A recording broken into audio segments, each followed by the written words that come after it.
Amen. Buksan po natin ang salita ng Diyos sa 1 Chronicles. 1 Chronicles chapter number 29.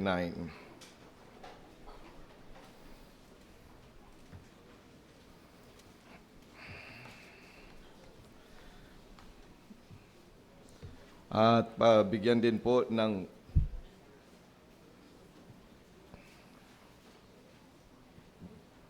access ng atin pong mabisita sa Word of God. Sa mga bago po, I'm running a series of lessons on our treasure offering. Why are we having our treasure offering on September 6th? It's because of the house of the Lord. We are in the house of God. Amen? Tayo po ay nasa bahay-sambahan ng Diyos. We are the church.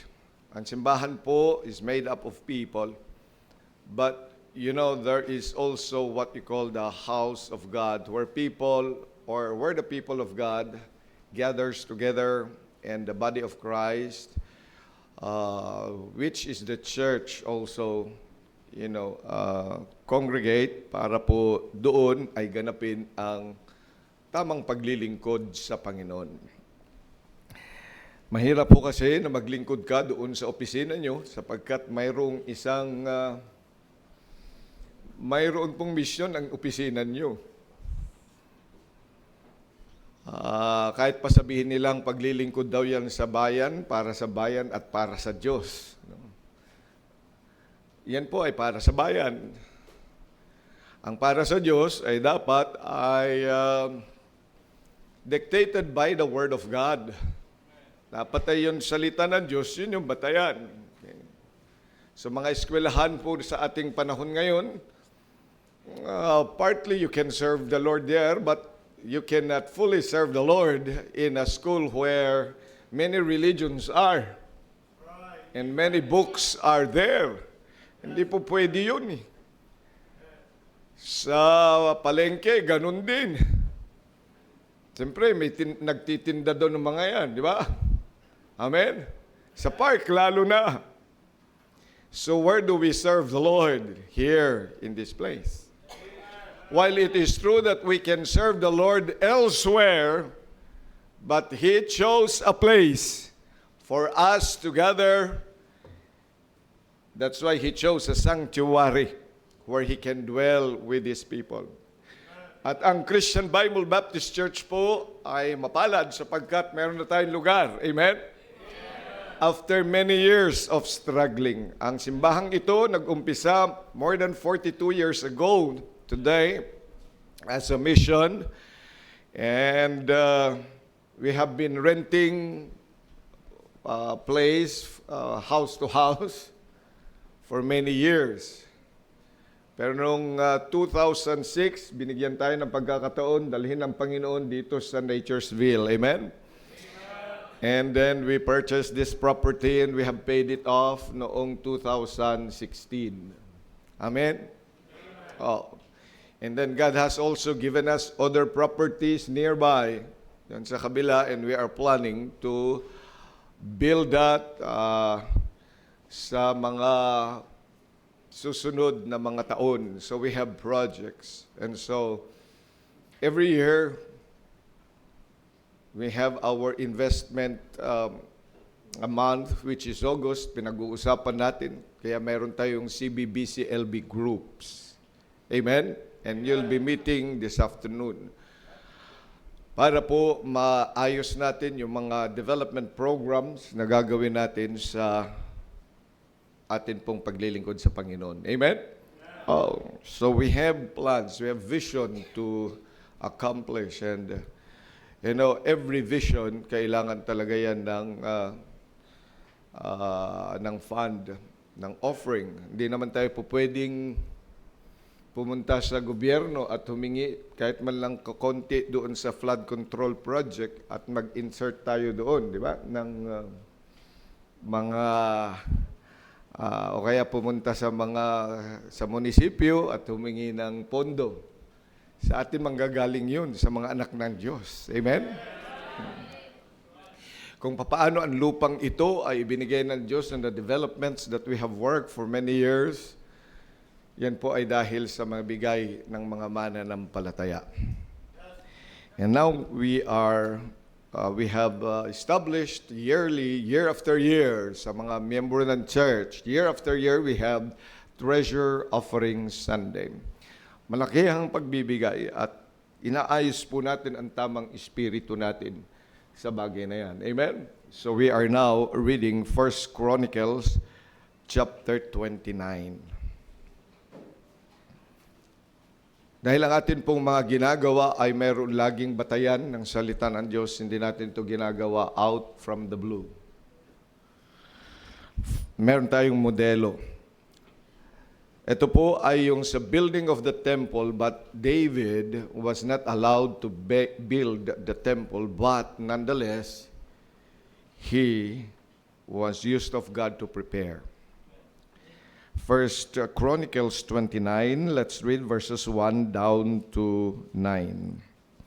Furthermore, David the king said unto all the congregation, Solomon, my son, whom alone God hath chosen, is yet young and tender, and the work is great, for the palace is not for man, but for the Lord God. Very clear, di ba? Essentially the same thing today. The house of God that we are building is not for man.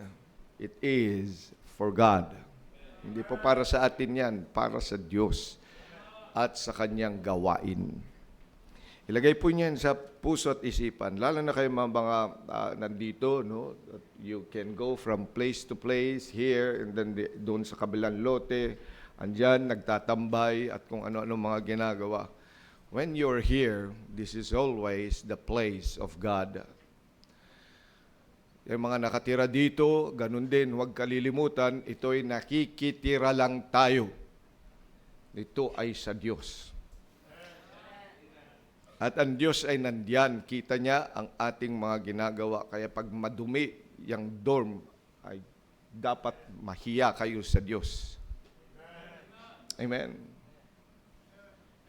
Nakikitira lang tayo.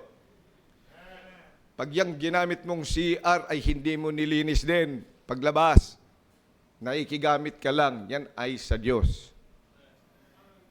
Amen? Okay. Yan ang ilagay natin sa puso natin. Pag nandito ka, that is the place of God. Hindi yan para sa ligawan. Okay. Amen.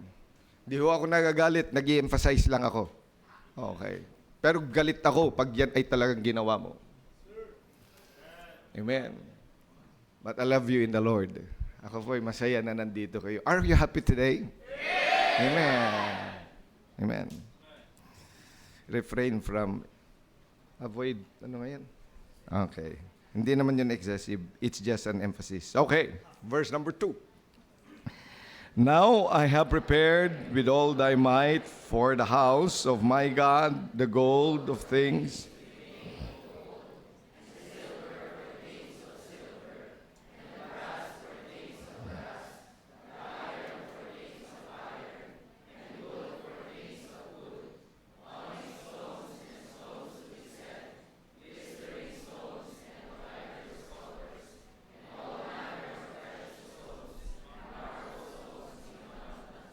Amen. Diyan po tayo ngayon mag-focus ngayong umaga. Now, I have prepared with all my might for the house of my God. Muli, dakilang Diyos, pagpalain mo nga po ang inyong salita namin pong binasa. We'll have to cut it short. I pray that you would bless these things as we go on with the service. Pagpalain mo nga po, Holy Spirit of God, that we will have a good heart and that we should prepare also with all our might for the treasure offering on September 6. Maraming salamat pong muli sa pagkakataong ito. Sa pangalan ng Panginoong Hesus. Amen. Okay, please take your seats. Pakinggan natin ang inihandang bilang.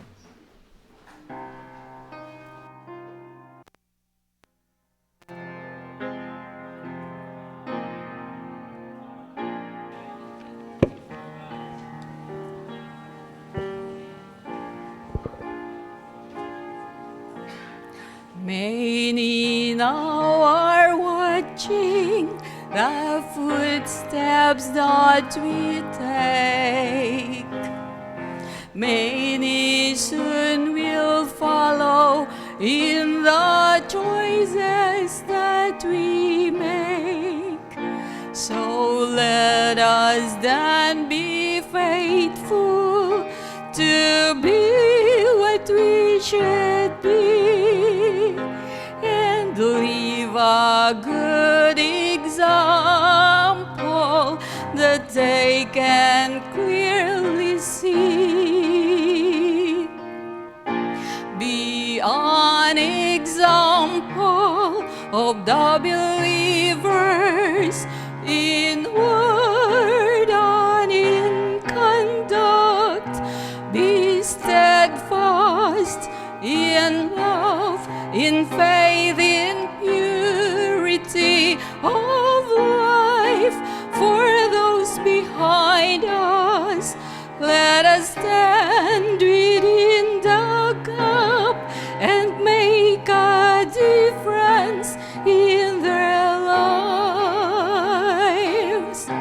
Be an example to follow Christ.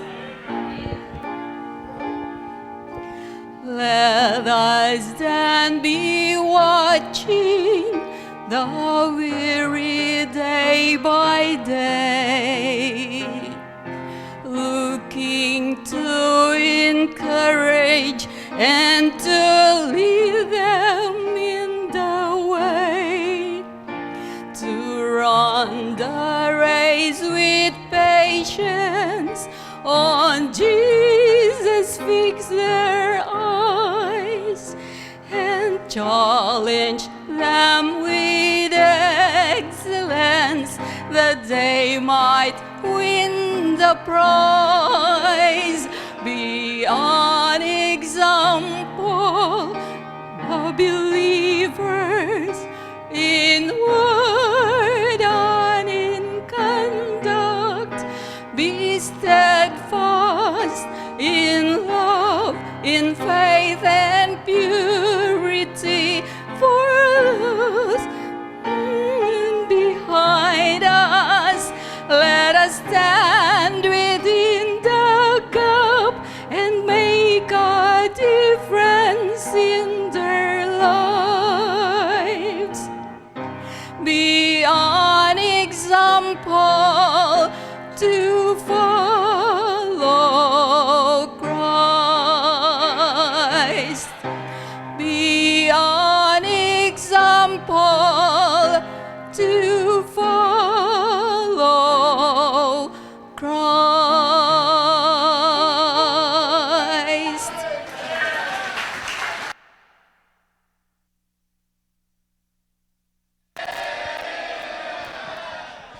Amen. Amen. Praise the Lord. Please take your seats. So ating pinag-uusapan, mga kapatid, David was here preparing for the temple that he himself knows he will not build it himself. Wala siyang magiging kinalaman. Hindi niya makikita yung mga plano. Hindi niya mahahawakan. Hindi niya mauumpisahan. And yet, hindi ito naging rason sa kanya na sabihin, wala din lang pala akong magiging bahagi diyan. Ay, hindi. Eat and be merry, and tomorrow I will die. Hindi po yun ang kanyang sinabi. Pero maliwanag po sa sinag ng araw ang kanyang sinabi doon sa verse number 2. Now I have prepared with all my might for the house of my God. Nakita po ninyo yon? Will that sentence sink deep down in our hearts this morning and deep in the seat of our minds? Now I have prepared with all my might. I have prepared with all my might. He did not just say, I have just prepared. Meron akong barya. Kung ano matitira sa aking buhay, yun lang bigay ko. But he said, I have prepared with all my might. He was describing the extent to which he has prepared. Nang bawat isa sa atin ay dapat ding ma-challenge ngayong umagang ito. If you are saved, if you are a child of God, if you are a member of this church, if you know that 100% you're going to heaven, ikaw ay dapat lamang na maunawaan mo ang bagay na ito. It's a challenge when you have the Word of God with you. Kaya nga po, dapat ay naiintindihan natin what constitutes our might. Ano ba yung sinasabi niyan? I have prepared with all my might. I just didn't prepare casually, but he said, I prepared with all my might. Remember that he said he wants indeed to see the house of God. Nais niya makita yun. He is saying that God has a place where He chose so that He can be served. At tayo nagpapasalamat sa ating panahon. Dito sa Los Baños, ikaw at ako ay nandito ngayon and having an opportunity that we can be part of that great work. Pero dapat ilagay mo sa iyong puso at sa isipan mo na yung gawaing iyan ay hindi para sa tao at hindi para sabihin natin tayo ay mga mababait at tayo po ay mga magagaling at tayo ay mga mayayaman at tayo ay may ibubuga, kundi ito, ang lugar na ito ay para sa Diyos. It's not for man. And remember, it is a palace. It's something that is not a common thing in the world. It is a palace. Palasyo ho yun. Mataas sa lahat ng common abode. Yung mga bahay-bahay nan. Mas mataas yan. Mas maganda dapat yan sa bahay mo. Amen. Sapagkat yan ay para sa Diyos. Kaya dapat talaga maintindihan natin that we've got to be preparing. Kaya po yung atin po treasure offering is not for us, it's not for the pastor, it's not for anyone. It is for the building of that palace that we are envisioning in this place. So what constitute this might? Tingnan po niyo yung Ecclesiastes chapter 9, verse number 10. Ecclesiastes chapter 9, verse number 10. Maliwanag po ang sabi ng Panginoon, whatsoever thy hand findeth to do, do it with thy might. For there is no work, nor device, nor knowledge, nor wisdom in the grave whither thou goest. So nang tinutukoy niya diyang might, your strength, our physical strength. Meron ka bang lakas? Kung may lakas ka, tumayo. Yan, yung mga hindi talaga makatayo, walang lakas yun. Kung ikay walang lakas, higa. Huwag tumayo. Tumalon. Bakit nagbibiro ba ako? Iyon nga yung lakas mo. Itulak mo yung... Huwag yung katabi. Okay, take your seat.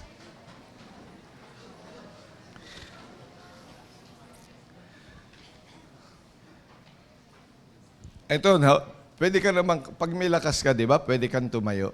Tama. Sige, try natin tumayo. Tumayo ka ba with all your strength? Hindi. Kaya siguro mas maganda, tumalon ka nga with all your strength. Yan. Okay. Kaya magkaiba kasi yung may strength ka lang kesa sa with all your strength. Ramdam mo yung with all your strength, di ba? Do you get me, brother? You're Ayode? No? Is your first name Ayode? Ayodi. Ayodele. Oh, okay. Because we have also Ojelin Ayode. Yes, she is there. Look, that's Ojelin Ayude. But you are Ayudele. Okay, take your seats. She's a full-time worker here. Okay. But now, yun yung with all thy strength. Anong kinalaman nito sa atin pong treasure offering?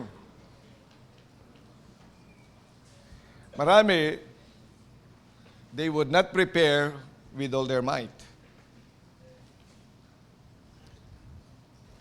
Kapag yung pagbibigay mo ng treasure offering, you did not do anything for it. That's not giving with all your might. Dapat may ginawa ka. Physical strength. You know our strength. Kapag meron kang gustong bilhin, nakakagawa ka ng paraan. Kahit estudyant ka, kahit yung nakakagawa ka ng paraan.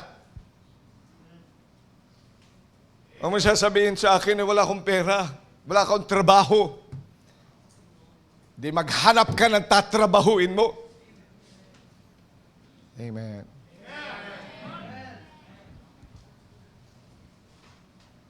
You see, if you understand that the gift is not for man, but for God.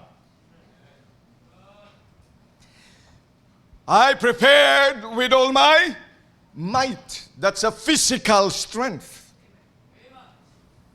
Tingnan nyo Ephesians. What is that might? Ephesians chapter 5.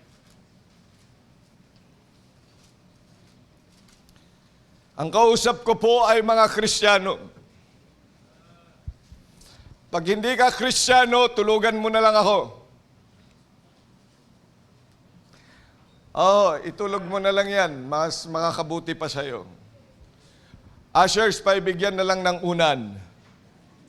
Ephesians chapter 5, verse number 16. Anong sabi ng salita ng Diyos? Redeeming the time because the days are evil. So you see, with all my time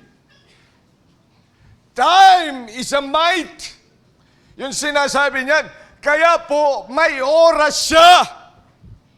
Binigyan niya ng oras, hindi lang nung panahon na yun, kundi binibigyan natin ng oras.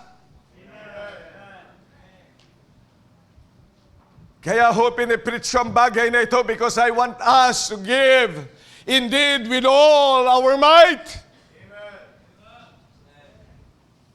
Dahil ang naisin ng inyong pastor ay makaranas din tayo ng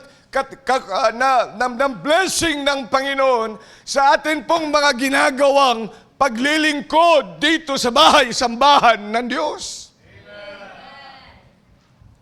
We must have to spend some time to pray and to do something else to prepare for that great time. We ought to devote to God's work our time.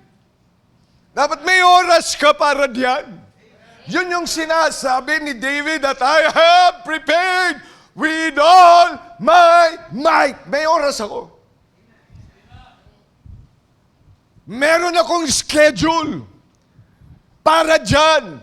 In a day after day of my life, I have a schedule to pray and ask God to work and to prepare for that great day of our treasure offering. Kaya kung hindi ka nagpe-prepare, start preparing today. We still have time. Amen. Maliban lang na tanggalin na ng Panginoon at pauwiin ka. Di wala ka ng time. Amen. Oh, kaya magandang bagay na naiintindihan natin ito. Do you believe that we are having our treasure offering for the palace of our God? Kayo ba'y naniniwala? Do you have the same faith that I do have na kaya natin ito'y gagawin dahil ang gawain ng Diyos hindi para sa tao, kundi para sa Diyos?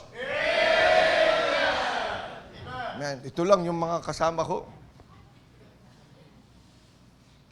Ulitin ko yung tanong. Kung kayo ay naniniwala at kasama ko diyan sa adhikaing yan, kayo ba ay kasama ko sa adhikaing yan? Praise the Lord. Kasi gusto kong makita kung may kasama ko o wala. At least yung nakaupo, nagsasabi ng hindi niyo po ako kasama, hindi ako nagpe-prepare. Okay, amen. Thank you. Simple lang naman po yung pagtayo na yan eh. Gusto ko lang makita yun.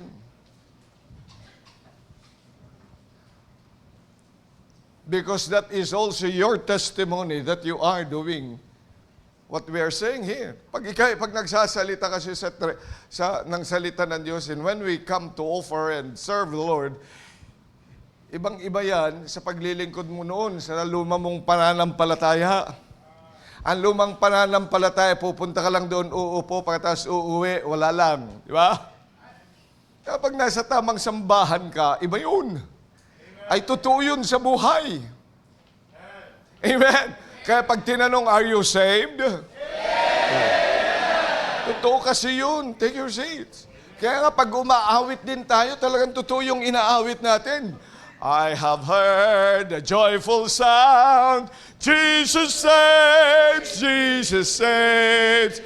Ay, totoo kasi sa puso ko yun eh. Kaya nga ho, ako dito sa sambahan ng Diyos, hindi dapat tayo nahihiya. Kung minsan ang hirap yata magsabi ng amen sa labas, ano? Naglalaro sila ng basketball, pagkatapos yung kaaway mo. Oh, ikaw lang ang Kristiyano. Ikaw lang napa-amen noong na-shoot. Amen! Hallelujah! Pero pag nandito, wala. Di ba? Oh. Kaya ho, bilang mga anak ng Diyos, bigyan natin ng oras for preparation. Because that is with all thy might. Kung wala din lang namang oras, are you preparing with all your might? No. Kapag yung pag walang oras, kaya dapat binibigyan niyang oras, ini-schedulean mo yan araw-araw sa buhay mo. May schedule ka sa pagkain, sa pagtulog, saan? Sa panunood, sa pagtrabaho, sa pag-aaral. Tapos pag mayroon lang bagyo at habagat, nag-expect ka na walang pasok. Sabi ko sa kanila, hindi ngayon. Dapat talaga ay magkaroon pa rin ng klase mga yan, pero sa bahay. At dapat ay mayroon mag-check ng assignment.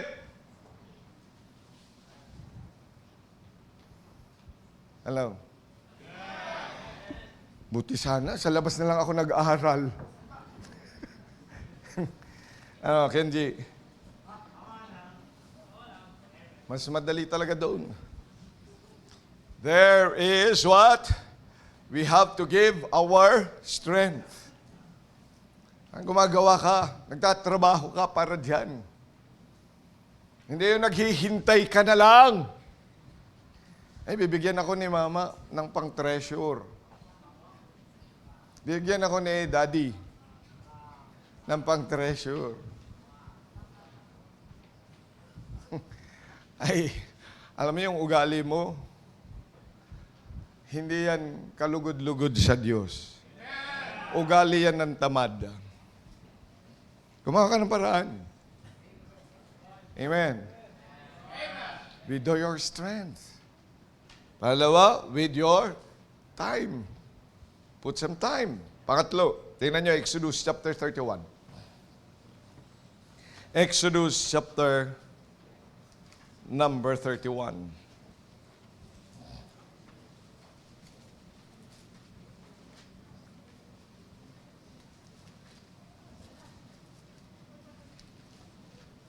Nandun na po kayo? Yan, buti ka pa, kapatid. Exodus 31. And the Lord spake unto Moses, saying, See, I have called by name Bezaleel, the son of Uri, the son of Hur, of the tribe of Judah, and I have filled him with the Spirit of God in wisdom and in understanding and in knowledge and in all manner of workmanship, to devise cunning works, to work in gold and in silver and in brass, and in cutting of stones to set them, and in carving of timber to work in all the manner of workmanship. And I, behold, I have given with him Aholiab, and the son of Ahisamach, of the tribe of Dan, and in the hearts of all that are wise-hearted, I have put wisdom, that they may make all that I have commanded thee.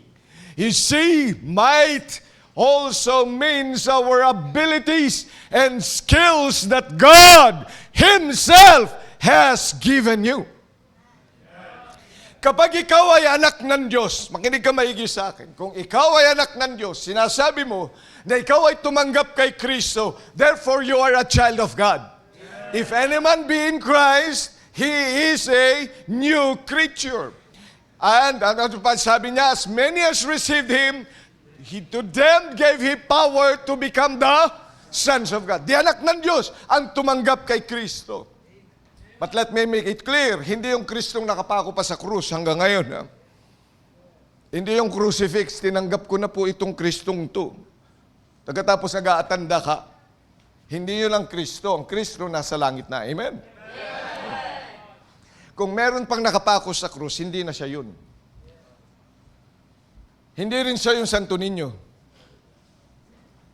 Nakaganyan lagi. Hindi rin siya yung, sino yan? Yung tao lang na sinabi ng isang sekta. Tao lang naman yan si Kristo. Si Kristo, Diyos na nagkatawang tao. Yan ang totoo. Amen? Hindi rin siya yung nasa picture na mahaba ang buhok, tapos nakakorona ng, hindi pala, yung puso niya ay kinurunahan ng tinik. Ang alam kong kinurunahan sa kanya dito, ay bakit nasa puso? No. So hindi rin siya yun. Ay, ang dami-dami kasing Kristo sa Pilipinas. Yung Kristo pa na maitim, kahit kailan, hindi dahil siya po ay ipinako sa krus at sa tanghaling tapat siya, ay nasunog na. Di ba? Hindi dahil doon. Okay. Yan. Yun yung pagbagsak with all thy might. Lumalagabog. Yan ang gawain ni Miko. Okay, anyway, nasaan na tayo? So yung Kristo na yan, siya ay makikilala mo lang sa salita ng Diyos. Amen? So pag yan ay kilala mo siya, when you have received Him with your heart, then you are now a child of God. Oh, dito na, hayaan nyo na lang silang gumawa na. Yun ang kanilang project. Ano nangyari diyan? Do your might. Okay. Kasi lahat titingin kami diyan eh. Di ba? Mawawala ang aming ang attention eh. Yun. Kasi taga rito naman kayo. Asan ba yung engineer? Engineer, pakipapuntahan din eh. Diyan na lang kayo, hawakan nyo. Okay. Okay. Ay, sabi kay Miko, samahan niya dito para ituro. Okay. Nasaan na yun? Pag anak ka ng Diyos, okay. Are you a child of God? Okay, take your seats. Now, take your seats. So, if you are a child of God, maliwanag po sa salita ng Diyos. Ayos ka na, kapatid? Okay. If you are a child of God, dito tingin. Bawat isa sa atin, maliwanag po sa salita ng Diyos, may ibinigay sa iyong abilidad. Huwag mong masyadong maliitin ang iyong sarili. Totoo naman, maliit. Wala tayong mga alam. Tayo marahil, feeling natin ay mga basura ng lipunan na maliliit lang na mga tao.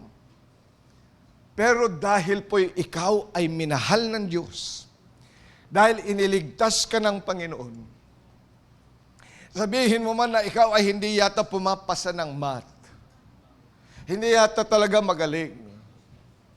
Mahirap lang, dukha lang kami. Makinig ka maigi sa akin, kung anak ka ng Diyos, minahal ka ng Panginoon, at kahit kailan hindi ka niya pababayaan. At ang sabi ng Panginoon, I have called you and then put in us something that others can never do. Mga abilidad yan na binibigay ng Diyos. Regalo niya sa atin so that we can use that in the work of the Lord. Kaya nga ho yung sinasabi na, I have prepared with all my might. Anong ibig niyan sabihin with all my might?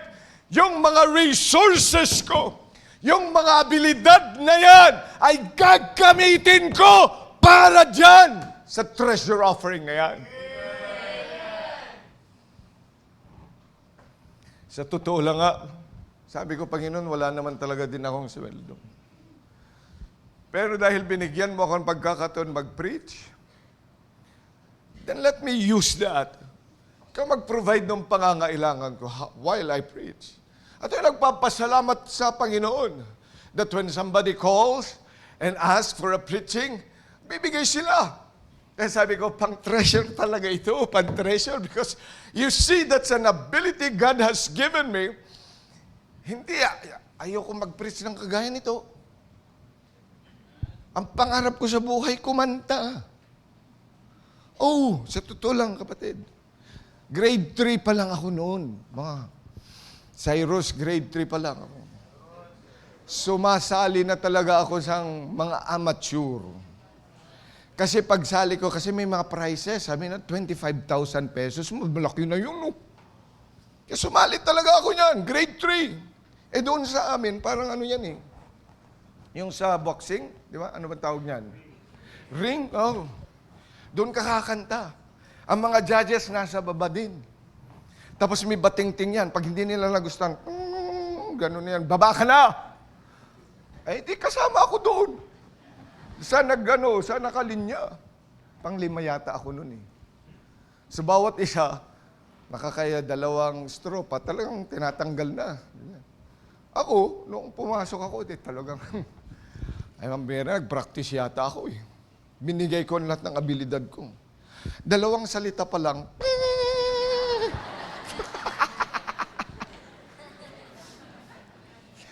bihira. Kaya sumali ako sa children's choir.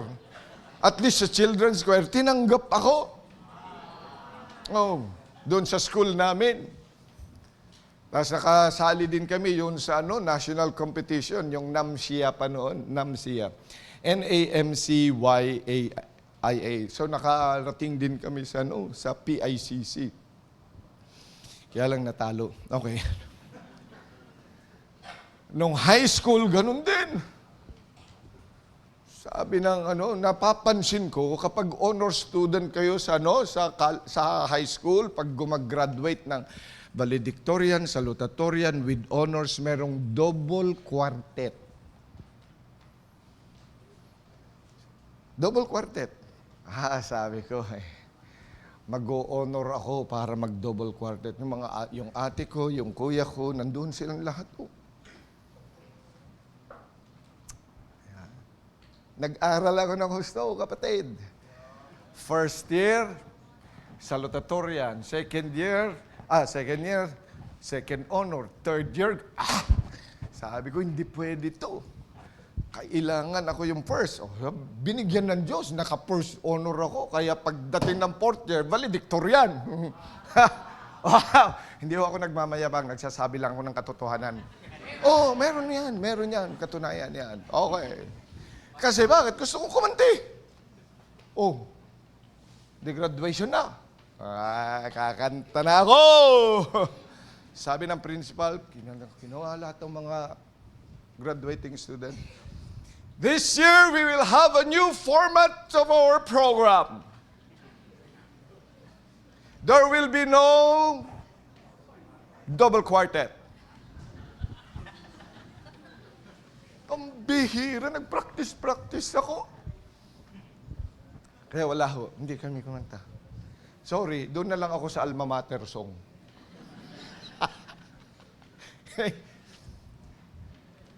Sabi ko, pupunta talaga ako dyan sa School of, Conservatory of Music sa UP. Hindi naman ako pumasa. Dito ako napapunta, sa Los Baños. Kasi gusto ko talagang maging may konsyerto noon sino yung magaling na tenor? Si Pavarotti. Kilala niyo ba yan? Yung napakagaling na tenor.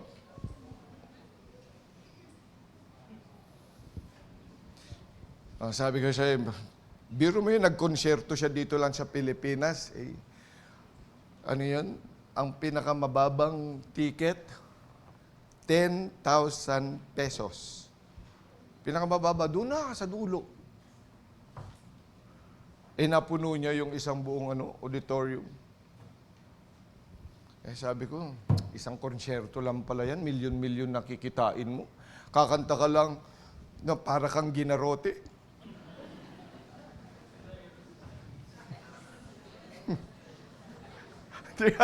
Yung mga kanta nun, pero pagkatapos yan sabi ko, kaya talaga kukuha ko, kaso nga lang, hindi nga rin pinalad. Pagdating sa simbahan, nakakanta rin sa choir. Una akong kinanta, tuwa ako doon sa kantang yun I would love to tell you what I know of Jesus, since I found in Him a friend so strong and true. Ayan. So, yun, nakakanta rin ako. Nakapagturo din ako sa choir. May mga choir member dito na under my tutor. Gusto kong ibalik yun ang practice namin hanggang alas 12 ng midnight. Tapos walang upuan yan. At saka mayroon yung jogging habang nagpa-practice. Okay, malalakas ang mga boses ng mga yan. Ngayon, ang hihina. Kaya gusto talagang ibalik yan na pinagja-jogging ko talaga. Lalo na yung mga mga may sakit sa hika, dapat mawala yung mga hika na yan Tapos yung mga boses ng lalaki, dapat talaga boses ng mga lalaki yan Hindi yung mga ang liliit. Oh, dapat talaga yung malakas. Amen. Ang binigyan ng Panginoon pagdating dito sa church ay nawala yung sweldo. But God, sana ako ngayon mabubuhay through the gospel, the preaching. Kaya ako'y nagpapasalamat sa Panginoon when I preach, when somebody else asks me to do this and that, ako'y nagpapasalamat na may mga nagbibigay. At yun po ay naiipon. At yun po lagi kong sinasabi, Panginoon, maraming salamat. You're giving me an opportunity. Amen. Kaya nga ako'y nagpapasalamat sa Panginoon kahit nung na-stroke. Hindi inalis ng Diyos yung kung may ay, hirap naman sa mga dito. Mahina na baka. Pero maraming salamat sa Panginoon. Hindi niya inalaw yun kasi gusto niya, sumigaw pa ako. Hey! Hey! Natutulog! Wake up! Yes, I was stroke. But the Lord has permitted that I should speak so that I can still preach the Word of God. When I went out from my work, I had nothing. I was worried about my money. What will I use?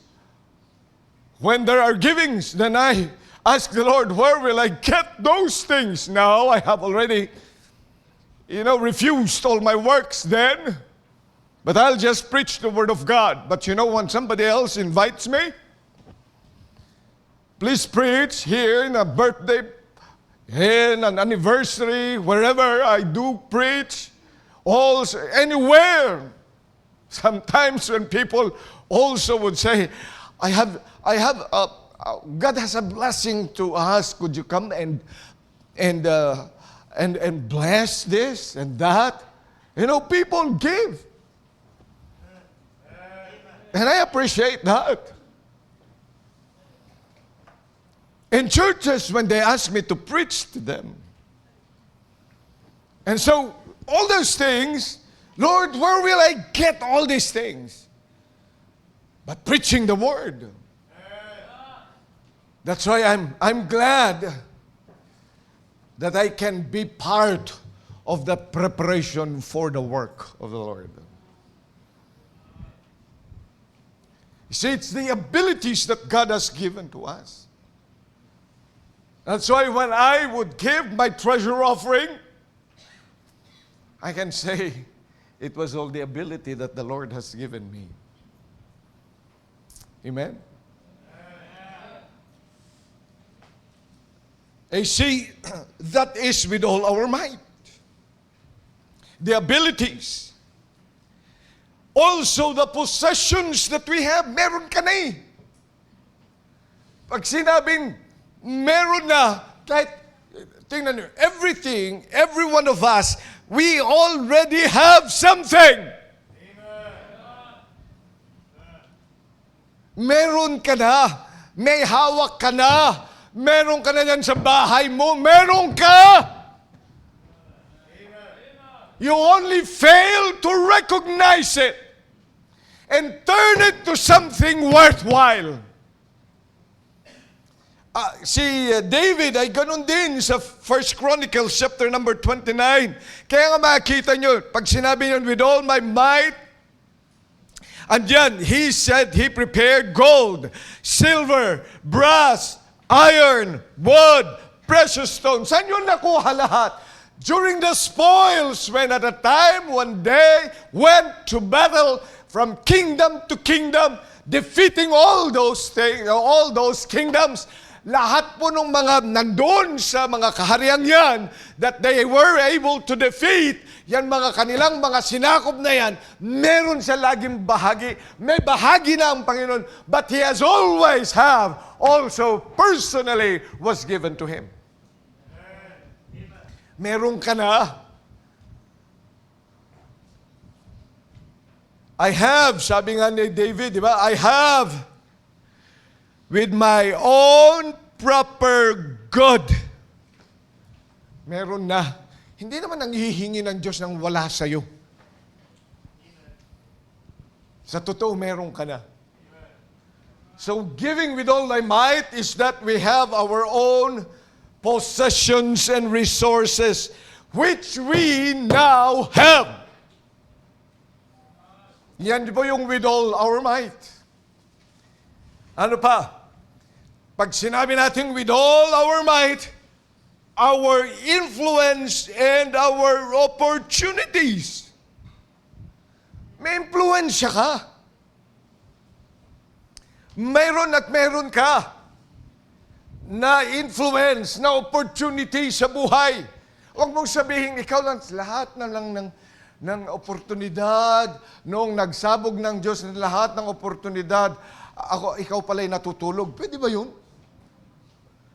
Kung anak ka ng Diyos, lagi hindi ka pinababayaan ng Panginoon. Sa totoo nga lang yun eh. Hindi ba ikaw ay nandito? Patunay na hindi ka pinabayaan ng Diyos. Nakaraan yung pandemic, sabi nila magkakandamatay na ang mga tao, di ba? Pero nandito pa tayo. Oh. Maraming na nagkasakit. Sino ang mga nagkasakit na nitong mga nakaraang buwan? Yung malapit ng mamatay. Hindi, di ba sabi niya, this is my second life, Pastor. Second life ko na ito. Muntik na talaga akong mamatay. Sino dito muntik ng masagasaan? Oh, o kaya yung sinipan ng kabayo, pagkatapos ng masipan ng kabayo, siya ay nadaganan pa ng pison. Pero buhay ka pa, no? Oh, marami naman sa atin talaga muntik nang namatay. Nasa bingit na huyan ng kamatayan, pero andito ka pa. Buhay ka pa naman eh. Can't you not see that? Can you see that? Nakikita mo ba na sa lahat ng mga bagay, nagkasakit ka na, nakaranas, alam mo, nakaranas na rin talaga ako yung, akala ko yung mamamatay na talaga ako. Oh, hindi lang nung ako'y ma-stroke yung nasa ICU. Oo, kasi nasa ICU ko yun, alam ko yun eh. Ang iingay ng mga nurse. Kasi buhay ako eh. Yung iba, mga unconscious yung kasama ko. Yung unang araw, namatay yung nasa kaliwa. Kinabukasan, namatay na naman yung nasa harapan ko. Ay sabi ko, 3 lang kami nandun eh. Di pangatlong araw, ako na susunod. Napapayak din naman ako. Pero mag-isa lang. Hindi ko naman yan pinapakita. No? Siyempre, naalala ko kayo. Oh. Naalala ko siyempre ang pamilya ko, ang misis ko. Papaano na siya?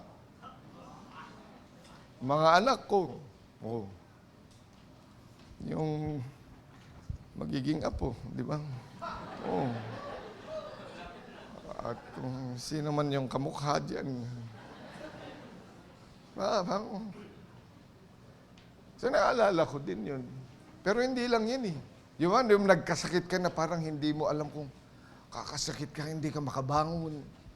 Kala mo mamamatay na. Pero pambihira, buhay na buhay pa ako ngayon. No? Ano? Ang dami ng mga nangamatay, di ba? Oh, nitong nakaraang pandemic, yung kapitbahay nyo, di ba? Pagkatapos, naku, susunod na ako nito Di mo naiisip yun? Ako naiisip ko rin yun eh. That's why I have to start learning to count on my days. Pero nandito pa tayo. Hallelujah. Amen. Oh. Yung maraming oportunidad binibigay sa atin ng Panginoon. Tapos ngayon may opportunity tayo magbigay, wala kang gagawin. Hello? Bilang mga anak ng Diyos, sa ating pagbibigay, that talaga with all thy might. Dahil gusto ng Diyos yan, hindi ba yan ang kanyang utos sa atin? Anong utos sa atin ng Panginoon? Tignan nyo, Deuteronomy chapter number 6. Deuteronomy chapter number 6, verse 5, and thou shalt love the Lord thy God with all thine heart, and with all thy soul, and with all thy might. You see, God wants us to give with all our might. Sasabihin natin itong offering na ito ay para sa Diyos, hindi naman natin ginawa with all our might. Ay di anong oring klaseng pagbibigay yan? Anong klaseng service yan? Not with my might. Inulit ng Panginoon, Mark chapter 12, verse number 30. Look, Mark chapter 12, in verse number 30. Mark 12, verse number 30. Anong sabi ng salita ng Diyos? And thou shalt love the Lord thy God with all thy heart, and with all thy soul, and with all thy mind, and with all thy strength. This is the first commandment. Kaya bilang mga anak ng Diyos ay dapat nating maintindihan yan. Not only that, we are doing this not for ourselves, not for man, but for God.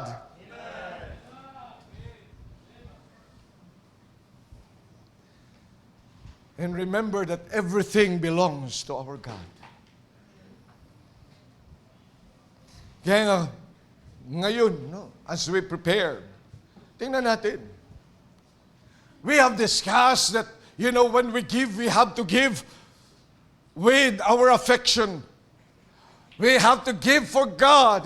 And now, we've got to prepare indeed for this great God with all our might. Ngayong umaga, bakit hindi natin yan ilagay sa ating puso and take the challenge, my God, let me do it with all my might. Let me do that with all my might. Let's all stand up, please. Muli, dakilang Diyos, maraming salamat po sa pagkakataong pinagkaloob niyo po sa amin upang tingnan ang aming mga sarili as we prepare for a great event for this church.